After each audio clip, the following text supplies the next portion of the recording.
Get all the news and controversy of the NFL right here on the Blitz Zone with your hosts, Eric Rosen and Jamie Hickson, as they discuss the hot topics concerning your favorite players and team, the winners, the losers, the big plays, and the big hits from around the league. Right here, only on the Blitz Zone.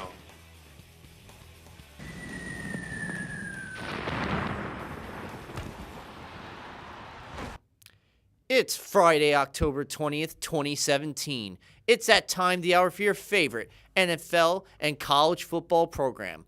Welcome to Week 7 of the Blitz Zone. Hi, everybody. My name is Eric Rosen, and we're coming to you from the studios of CTV in Staten Island, New York. And with me, as always, is Mr. Jamie the Sportsman Hickson. I'm telling you, there's some stranger things going on in football right now. This league, this sport is mirroring that TV show. I know. And it's amazing you say that, especially this past week where it was 8-6 for visiting teams. Mm-hmm. And 46-44 overall on the season. And the crazy thing was we lost yet another big name in football this past week. Yeah, Aaron Rodgers broke his collarbone in the Vikings game, a game that the Vikings wound up winning. 23-10. Yep, he already had his surgery, which means there's a strong chance he's going to miss the whole year. I think, even though they're saying there's a chance he could play at the end, but honestly, if I'm the Packers, I would not risk putting your franchise quarterback in such a precarious situation. Have him rest for the rest of the year. The season's practically over because, there are certain quarterbacks, when they go down, their team pretty much follows suit.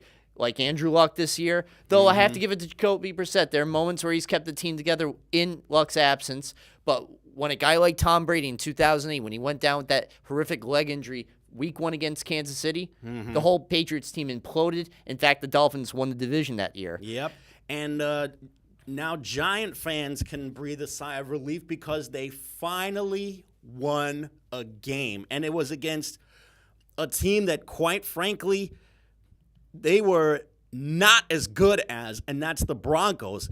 And who would have thought it?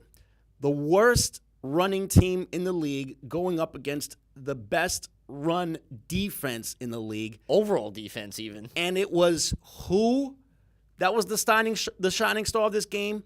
Orleans Darkwa, a guy who actually has shown some flashes of being a really good player in the past. He wound up getting a 100-plus yard game against the Broncos the other night. And we saw some records shattered. We saw Tom Brady now have the most all-time regular season victories with 187. We saw for the first time the 49ers are the first team to have 5 consecutive losses of 3 points or less. And once again, we saw the Jets getting the short end of the stick when it comes to a controversial call. And Deshaun Watson, yet another consecutive week with 3+ touchdowns. Already 15 on the year in the first 6 weeks. This guy is the hope that the Texans have been waiting for since they started. You also forgot one other thing.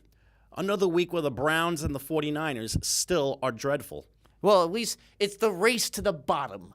The Giants are no longer in that race because they had to win. They couldn't just lose and get that number 1 pick. They had to win. Well, now, guess what? Quite frankly, I'm glad that they won because now they can put to rest all those ridiculous rumors of trading away Eli Manning. Did you hear about those rumors? To Jacksonville. Eli Manning being traded to Jacksonville. Eli Manning being traded to Green Bay to be Aaron Rodgers' replacement for the rest of the season. I mean, please, you don't just dump a guy who won both of your most recent Super Bowls. I understand you want to move on, but at the same time, try and salvage something out of the season. I mean, keep in mind, there's 10 games left. Anything could happen. They could be a 500 team. They could finish maybe a couple games under 500.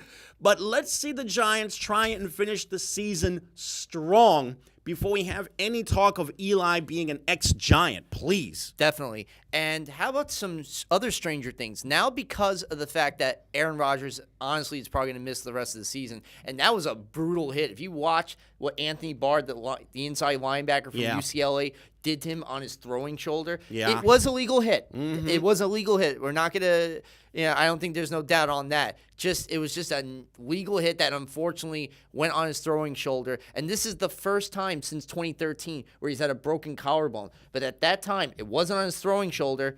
And they had to go through 3 different quarterbacks at that time. Seneca Wallace had to be one of Matt Flynn and Scott Tolzien. Flynn was probably the most successful when he won 2-2 to help that at that time. Now you have Brett Hundley, who's going to have to be the starter, and they brought up somebody from their practice squad. And the rumors are swirling that Tony Romo may come out of retirement from the booth, which he's actually done a great job with Jim Nantz this year for CBS. Oh, yes, he has. He's been like sort of the predictor of the clairvoyant of He's become the Nostradamus of the broadcast booth. Anything that he predicts, it happens. But what about the little Scott Tolzien rumors? Yeah, what about the tongue-in-cheek words that he had to Jim Nantz when they showed the very last touchdown pass that he threw as a Cowboy last year? Romo actually turned and said, "My last pass?" And then Jim Nantz, a little nervous about losing a broadcast partner, says, "Don't start any of that trouble." But Tony Romo's still got to be missing being behind center for the snaps of every game. But Phil Simms has got to miss being in the broadcast booth with Jim Nantz. So if the rumors do come true, I'm just saying hypothetically, if Tony Romo is able to be coaxed out of retirement, out of the broadcasting booth, onto the field in a Packers uniform, which, believe me, that would be in our dreams. But if it does somehow become a reality, Phil Simms would actually be able to be back with his buddy Jim in the broadcasting booth. So, Phil in the back of his mind has got to be saying, "Please, Tony, take that job. Yeah. Please go back to football." Tony football." Romo to the Packers makes a lot of sense because, for one, he grew up in Wisconsin as a Packer fan, and two, I really didn't think that retirement suited him in the first place because I thought for sure that maybe he could play another 2 or 3 years in the league. The only issue is his health. Yes. I mean, keep in mind, he's had broken collarbones, 2 back surgeries. Did the Packers really want to take a shot at a guy who had a reputation for being really brittle, in addition to being really self-destructive in the clutch of a game? I'll tell you, his premiums for health insurance will definitely go up if he's on the Packers for sure. Not to make jokes about that, but come on. The guy is a health liability, as you mentioned. Yeah. Granted, he does have he has something to prove. He doesn't want people to remember his last game being Cliff Averill in the last year's preseason, the first week of the preseason. Plus, he's never won a championship before, and the Packers probably present his best opportunity for getting that ever-elusive ring. That NFC North is wide open at this point. Now that Rodgers went down with that injury, and let's be honest, Case Keenum hasn't done too bad of a job in these last 2 games for the Vikings. Case Keenum. He's thrown some actually good passes to Adam Thielen yesterday in that victory. And you had Jerick McKinnon, too. Maybe Case Keenum should continue that good play of his because I'm hearing some bad things about Sam Bradford's health, specifically that his knee may be on the verge of being the knee of a 60 or 70-year-old man because he's had major problems with his knee ever since his 3rd or 4th year in the league, and something tells me he might not be back anytime soon.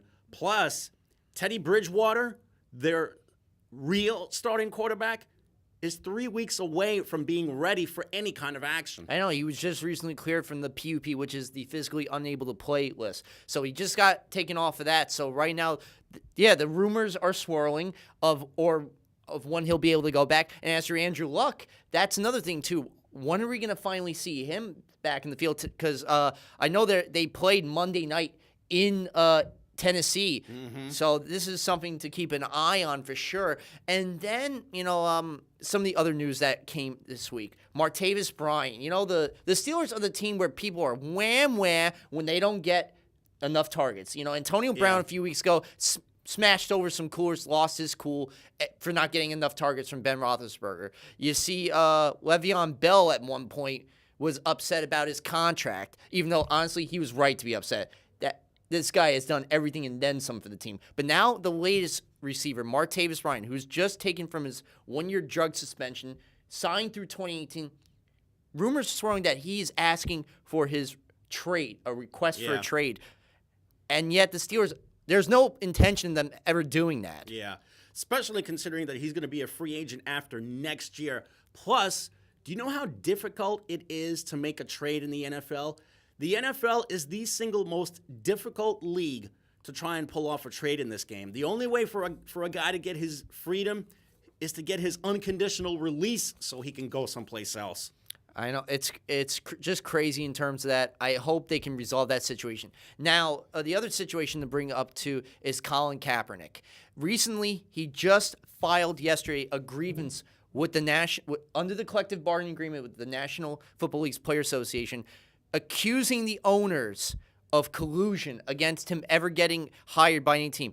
He's not going through the NFLPA, but instead he's hiring his attorney, Mark Garagos, who's represented some high-profile people like Michael Jackson, the late Michael Jackson, Jeremy Mayfield, and Chris Brown in some of their high-profile cases. He's demanding an arbitration hearing on the matter, says the NFL.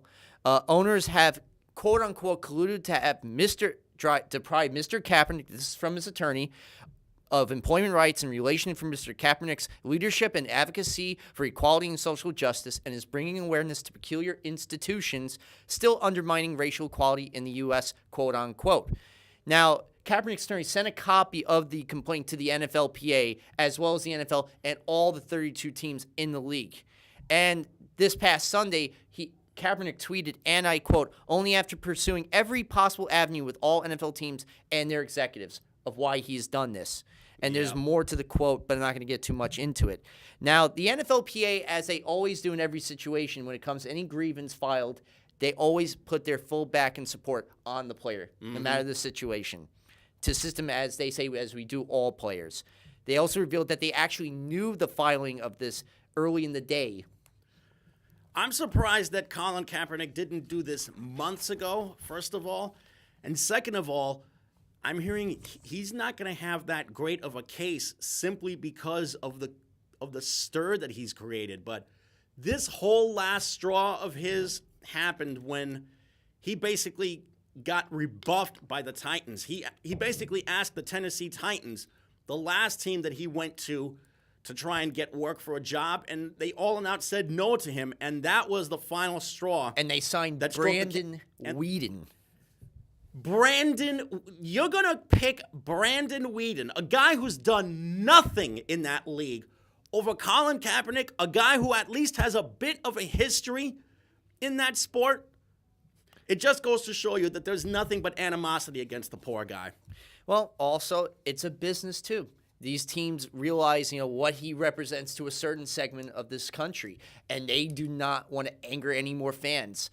That's the thing. It's, at the end of the day, messed up as it may be, but it's a business. It's funny you mention angering fans, because outside of Baltimore this past week, in Baltimore this past weekend, I should say, there were a whole bunch of African-American fans who were protesting outside M&T Bank Stadium by having their fists up in the air supporting Kaepernick.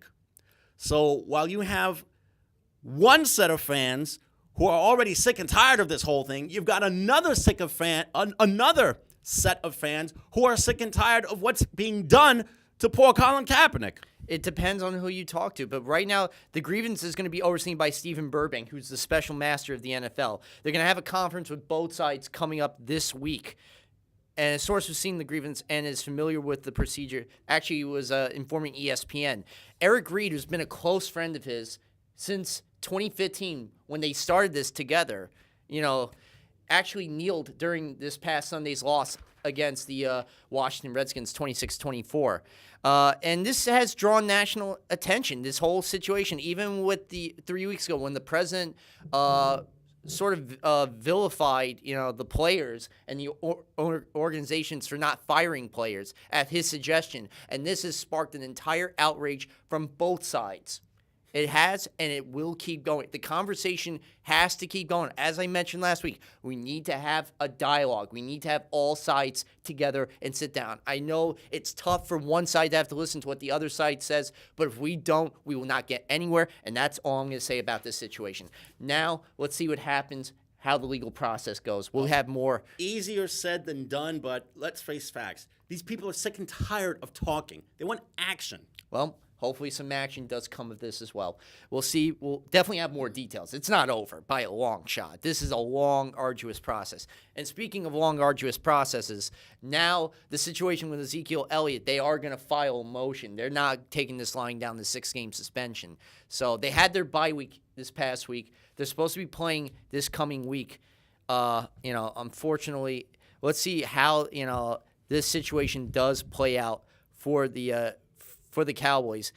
And as for the rest of the league, let's get into some recapping of the week. That was week 6, starting in New Orleans. Alvin Kamara and Mark Ingram, 237 combined scrimmage yards, including Mark Ingram scoring 2 touchdowns, 114 yards, 25 carries. And they help the New Orleans Saints beat the Detroit Lions 52-38. And what about the fumble recovery by Kenny Vaccaro? What about the job that the Saints have done the last couple of weeks? It's not like they were completely terrible.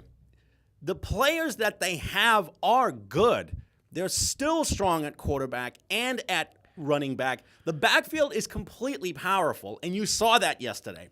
It was just a matter of what was going to happen with the defense. And as you saw, a combined 90 points was scored in this past weekend's games, but it was just that the Saints were slightly better. And what about Stafford? 5 turnovers, 3 interceptions, 2 fumbles, including a 27-yard pick six by Marshawn Lattimore, the rookie cornerback of, I think, Ohio State. And this is 2 weeks in a row at this same time where the Lions have really let themselves down in big games. If they're going to try and make any kind of push for a playoff spot, they need to take care of the football. And more importantly, their defense has let down a little bit the last couple of weeks, so it's time for them to really step it up. The fact that it was 52-38, that's reminiscent of a college football game gone out of whack. And also, this is an indictment on the offensive line for Detroit. They've given up now a combined 17 sacks in the last 3 games. Mm-hmm. So that tells you something right there, that Jim Bob Cooter's got to get that offensive line reconfigured. Otherwise, Stafford could really get hurt. Right now, the good thing is they're on the bye this coming week, so maybe they'll do some tweaking around. As for the Packers, we mentioned, of course, the Packers lost 23-10 to the Vikings in Minnesota, the site of Super Bowl 52. Harrison Smith had a great day, a game, 1.5 sacks of safety blitzes, a diving pick, and 2 pass breakups, on top of the big hit by Anthony Barr that led to now what could possibly be the end of Green Bay season with the injury to Aaron Rodgers. Well, Green Bay isn't going to take that injury lying down. Nobody's feeling sorry for them. They're going to try and press on with this, whether it's with Brett Hundley or somebody else playing quarterback. They still have enough weapons offensively after quarterback to try and make a run for the next 10 games. Well, at the same time, Minnesota is really surprising some people, specifically Case Keenum. And Jerick McKinnon. Yep. And also that defense as well. As good as the defense has played, if the Vikings really want to make a march toward a division title, they're going to have to get the same type of play at quarterback that they've gotten from Keenum for the next 10 games or so if they want to try and make a run. Bottom line is the Vikings have got to take care of the football, number one. Number two, the defense cannot do it all for them. Keenum is going to really have to try and be as accurate as possible with his throws in order to lead the Vikings to that next level. And what about the Cleveland Browns? They keep just getting worse and worse by the week, and it proved in Houston how worse they can get, losing 33-17 to Deshaun Watson, 3 touchdowns. He's the first rookie in NFL history to have 3 straight games of at least 3+ touchdown passes. 15 touchdowns he's done this season. That's the most in NFL history by a rookie in their first 6 games. See, that's the problem that the Browns had. They drafted the wrong quarterback named Deshaun.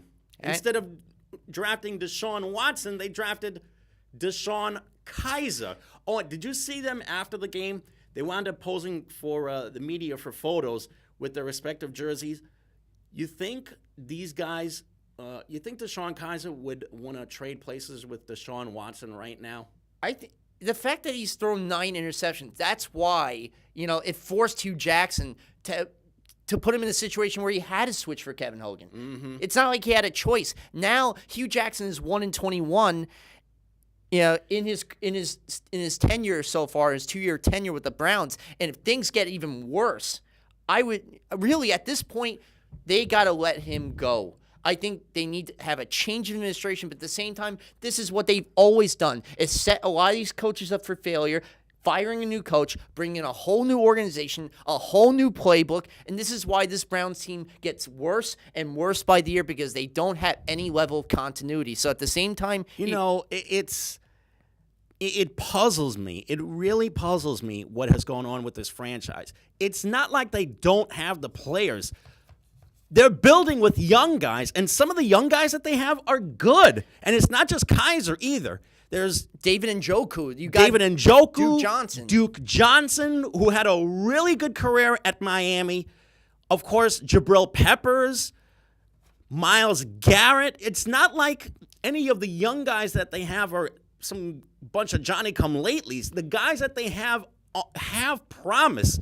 Their execution is just really, really bad. And the only points they got yesterday was they got on Sunday was the Jason McCourty 56-yard pick six and the Seth DeValve touchdown that made 33-17. And if the name Jason McCourty sounds familiar, he's Devin McCourty's brother. Devin McCourty, of course, is from the Patriots. And this is the franchise record for the Texans. They've had 4 straight games with at least 30 points. That's just unbelievable right there, the offense. They're scoring bunches. That just goes to show you how explosive that offense can be when you have a really good quarterback and a really good running game and a really good set of receivers to throw to. And the defense, without J.J. Watt, without Whitney Merciless, they did a great job pressuring, especially Jonathan Joseph on the pick six, and forcing an intentional grounding penalty on Kevin Hogan. So right there, this team, even they've been without Watt last year. They had to deal with that. So they're doing that again, and they're able to adapt to situations like that. That's what you got to give to this defense right there. Especially you got some New Orleans connections on that defensive. Now, the Baltimore Ravens come back from a 14-point deficit. They force overtime. Unfortunately, Jordan Howard has a 53-yard run in overtime, setting at the Baltimore 40. Trubisky completes an 18-yard pass to Kendall Wright, the former Tennessee Titan. And then Connor Barth gets the game-winning 40-yard field goal. The Bears beat the Ravens 27-24. Watch out for Chicago. This is no laughing matter here. They beat Pittsburgh at home. They beat Pittsburgh at home, and they beat a really tough Baltimore team on the road. With a quarterback-running back duo like Mitch Trubisky and Jordan Howard, I think the Bears are going to give a lot of teams problems for the rest of the season. And Tarek Cohen, did you see that halfback pass option he threw to Zach Miller for the first half score? That's going old school right there. 27-24, unbelievable. This Bears team can win with running on the ground. 167 yards for Jordan Howard. Great running back. Now, the Miami Dolphins, they're down 17-0. A pair of scores, basically, a bunch of scoring from the Atlanta Falcons. But then Jay Cutler comes in, with an unbelievable performance. 151 yards, but scoring passes to Jarvis Landry, to Kenny Stills, Jay Ajayi having 130 yards on the ground, and the game-winning field goal by Cody Parkey. And they win 2017. And the big play of the day, Matt Ryan getting intercepted by Cordrea Tankersley on a pass intended for Austin Hooper to seal the game with 39 seconds remaining. Yeah, what a crucial win for the Dolphins. A team that's trying to do something, anything, to get their season right after a really impressive 2016. Now, after a big win like this, let's see the Dolphins, what the Dolphins can do for an encore. At the same time, again, the Falcons stubbed their toe in the clutch. They had a 17-0 lead at one point. Against a team that they quite frankly should have won against. And they kept allowing them back in again and again. And they even had a new player to replace Mohamed Sanu, who got his first career reception touchdown. Anyway, the Pittsburgh Steelers do what other teams have not been able to do to the Chiefs. Beat them. First loss in 6 weeks. The Chiefs lose 19-13. Le'Veon Bell had 179 yards on the ground and a touchdown. And Antonio Brown made the clutch 51-yard catch from the left sideline. Ricocheted off into his hands, and he just goes down the left sideline. They win 19-13. Maybe Martavis Bryant should rethink those trade demands of his, because the Steelers can still make something of this season. They're still strong offensively. Defensively was where they really shined yesterday, holding a really efficient Chiefs offense to 13 points yesterday. And what's crazy, after Smith got a touch on Anthony Thomas, it was a 57-yarder on the sideline to make it 12-10. Then Bell comes in at midfield, 3rd and 2. The Chiefs, that's when Todd Haley dials up that play, making it 19-10. Then, Smith tries to go for a fourth down pass at the end. Couldn't get it done. They still lost. Crazy game. And talk about... Speaking of crazy, what about that Buccaneers-Cardinals game? What about the 3-man senior citizen trio of Carson Palmer, Adrian Peterson, and Larry Fitzgerald? All-day Adrian, or as I like to affectionately call him, Yo Adrian, gets 134 yards rushing. So much for Adrian Peterson being washed up, huh? He makes... in the past week, he got traded from New Orleans, where he was only running in 4 games a combined 84 yards. He obliterates that in one run. In fact, he had 134 yards altogether in just this one game, including his opening run that he had, which was really sensational. A 45-yard run that he had at one point, but was unfortunately called back due to illegal hands to the face. But Peterson, 8-yard run, another 8-yard run, an 11-yard run, and then a 27-yard touchdown run dialed up to the left side for his first touchdown. Unbelievable. They were up 31-0 at one point, and then what happens, unfortunately, Jameis Winston has a shoulder injury. Yeah. Brian Fitzpatrick comes in for him, throwing 290 yards and 3 touchdowns. He brings them back nearly from a third-quarter deficit, including a 37-yard pass to Mike Evans to cut the deficit down to 38-32 with 2:02. But then Larry Fitzgerald recovers the onside kick. Tampa has no timeouts left, and basically the end of the ball game. There you go. Speaking of the end, it's definitely not going to be the end for the Chargers. Break up the Chargers now. They've won 2 in a row after losing 4 in a row, and this was probably the sweetest win of all for them because it came against the Raiders. Now the Raiders, they win the first 2, and now they have lost 4 straight games. Even with the return of Derek Carr back yesterday, that just was not enough to help them overcome some of the mistakes that they had. But Melvin Gordon, 83 yards and scoring twice on the ground for Phillip Rivers, and Nick Novak getting the game-winning 32-yard field goal. And this is because Giorgio Tavecchio, and that it sounds like a model, honestly. Yeah, misses the extra point, and that's the reason why the Chargers in LA won 17-16. Even though the Chargers haven't been able to win a couple of games, they're still not without being the subject of ridicule. Do you know that even Jimmy Kimmel has mocked them on his show? Because, even though the Chargers are playing their home games at the StubHub Center, which doesn't even seat 30,000 fans, they're still not drawing. In fact, it's gotten to be so bad that Jimmy Kimmel mocked them on his show by doing a mock commercial in which the StubHub Center was more of a weekend retreat for guys to get peace and quiet or rest and relaxation than to go and check out a Chargers game. You got to check it out. It is hysterical. USC draws more people than they do. UCLA can draw more people. The California Golden Bears, any college team you could think of in California can draw more fans. I think your local high school team in the Los Angeles area can draw more fans than the Chargers or the Rams combined. And that's sad, because both these teams won. And speaking of which, the Rams visit the Jaguars. This is the first part of their 3-leg of craziness in terms of road trips, because after this, they have to go to London to play the Cardinals, which we'll get into a bit. And that's a late game, by the way, at Twickenham Stadium. And you know things are crazy when the Los Angeles Rams are over 500 after 6 games. And the Jaguars cannot seem to get out of that win-loss alternate reality. Every week, in the odd weeks they win, the even weeks they lose. So this was week 6, so they had to lose. That's called being inconsistent. As for the Rams, at least they've been able to maintain some kind of consistency in a game like this. But that's because they have a really good trio of Jared Goff and Todd Gurley, and also